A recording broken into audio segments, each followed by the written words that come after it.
তো বন্ধুরা, দুর্নীতি করে চাকরি পেয়েছিলেন, সুপ্রিম কোর্টের রায়ে সকলকেই খোয়াতে হয়েছে সেই চাকরি। আশা করি আপনারা জানেন প্রায় 26,000 চাকরি বাতিল হয়েছে। ঠিক আছে, তো ভবিষ্যতে আর কোনো সরকারি চাকরির পরীক্ষায় বসতে পারবেন না তারা।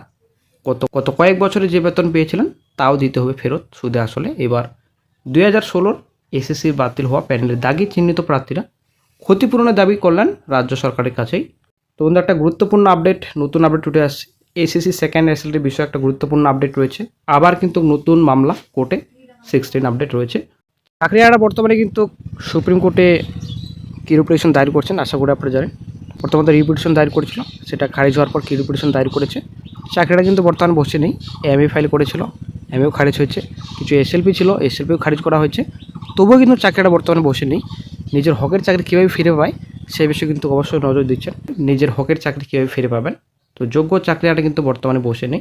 আশা করি আপনারা জানেন এসএসসি সেকেন্ড এসএলএসটি 11-12 প্যানেল যে রয়েছে কিছুটা স্টেপ এগিয়ে গেছে, আশা করি আপনারা জানেন। ঠিক আছে, যদিও আরও কিছু বাকি রয়েছে। অ্যাকচুয়ালি 11-12 অনেকটা এগিয়ে গেছে বলা চলে। তো একাদশ দ্বাদশের যেহেতু এগিয়ে গেছে, নবম দশম অনেকটা কিন্তু পিছিয়ে রয়েছে। ঠিক আছে, শিগগিরই হয়তো একটা নোটিশ আসতে পারে, ভেরিফিকেশন লিস্ট। তো এর আগেই চিহ্নিত দাগিদের পূর্ণাঙ্গ তালিকা প্রকাশ করেছে এসএসসি, তা তুলে পেশ করা হয়েছিল সুপ্রিম কোর্টে। তাদেরই একাংশ এবার রাজ্য সরকারের কাছে ক্ষতিপূরণ দাবি করলেন। জানা গিয়েছে একাদশ দ্বাদশে শ্রেণীতে শিক্ষকতার কাজ করতেন এমন 285 জন দাগি প্রার্থী উকিলের মাধ্যমে ক্ষতিপূরণের দাবি করে চিঠি দিয়েছেন শিক্ষা দপ্তর ও এসএসসিকে।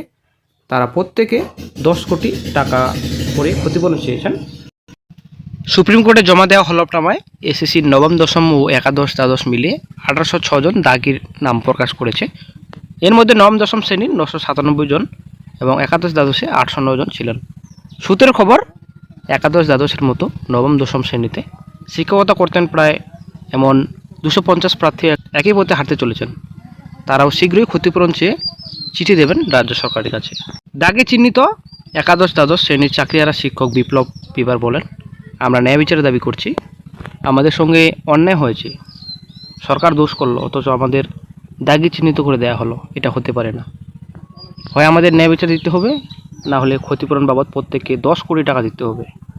ইতিমধ্যে হলফনামা দিয়ে স্কুল শিক্ষা দপ্তর ও এসএসসি জানিয়েছে দাগি বা চিহ্নিত অযোগ্যদের থেকে সুদ সমেত বেতন ফেরত নেওয়া হবে।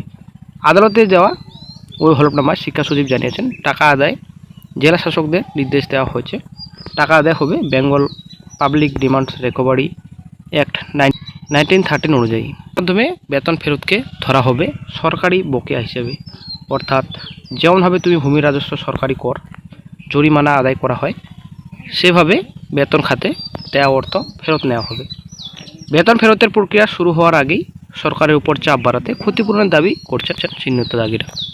এ প্রসঙ্গে বঙ্গীয় শিক্ষক ও সমিতির সাধারণ সম্পাদক স্বপন মণ্ডল বলেন, এটা একটা অবাক করা কাণ্ড যে যাদেরকে সুপ্রিম কোর্ট টাকা ফেরত দিতে বলেছে তারাই সরকারের কাছে ক্ষতিপূরণ চাইছে। সরকার এখনও টাকা ফেরত নেওয়ার কোনো ব্যবস্থা তো করেনি, উল্টে সুপ্রিম কোর্টে গিয়ে টালবানা করছে। আসলে টাকা যাতে ফেরত না দিতে হয় পাল্টা চাপ সৃষ্টি করার চেষ্টা করছেন দাগিরা। শিক্ষা দপ্তর এই বিষয়ে আইনি পরামর্শ নিতে শুরু করছে বলে জানা গিয়েছে। তো আশা করি বন্ধুরা আপনারা বুঝতে পারলেন ডিনোভো কেস। ঠিক আছে, 16 এফোর্টসের নিয়োগ যে ফাইল হয়েছে, কম্পিটিশন গ্রাউন্ডে 7 থেকে 8 দিনের মধ্যে ফাইল করা হবে। রিপিটিশন রেডি আছে। ঠিক আছে, একটা গুরুত্বপূর্ণ আপডেট। তো বন্ধুরা, একদিকে কোর্ট বলেছে টাকা সুদ সমেত ফেরত দিতে হবে, আর একদিকে কিন্তু যোগ্য চাকরিহারা বর্তমানে এখন রাজ্য সরকার এবং কমিশনকে চাপ দিচ্ছে, 10 কোটি টাকার কথা বলছেন। ঠিক আছে, আসলে কি বলবো, আর কিছু বলার মতো নেই। তো আসলে বন্ধুরা, সরকার হয়তো এবার চিন্তা ভাবনায় পড়বেন। ঠিক আছে, আরও একটা নতুন মোড়, তার হয়তো আরও একটা নতুন চাপে পড়বেন রাজ্য সরকার।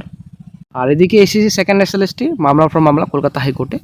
তো এখন 10 মার্কস কোন বেঞ্চে থাকবে সেটাই হচ্ছে ব্যাপার। আর ফ্রেশার চাকরি প্রার্থীরা বর্তমানে বসে নেই। তো বিশেষ করে বর্তমানে এখন 10 মার্কস নিয়ে এবং আদার্স কিছু ম্যাটার রয়েছে, একচর প্যানেল, আদার্স অন্যান্য ম্যাটার সুপ্রিমে যাবে। ঠিক আছে, তো এই বিষয়ে ফান্ড তোলা হচ্ছে। তো হয়তো শিগগিরই এই বিষয়ে আপডেট পাওয়া যাবে।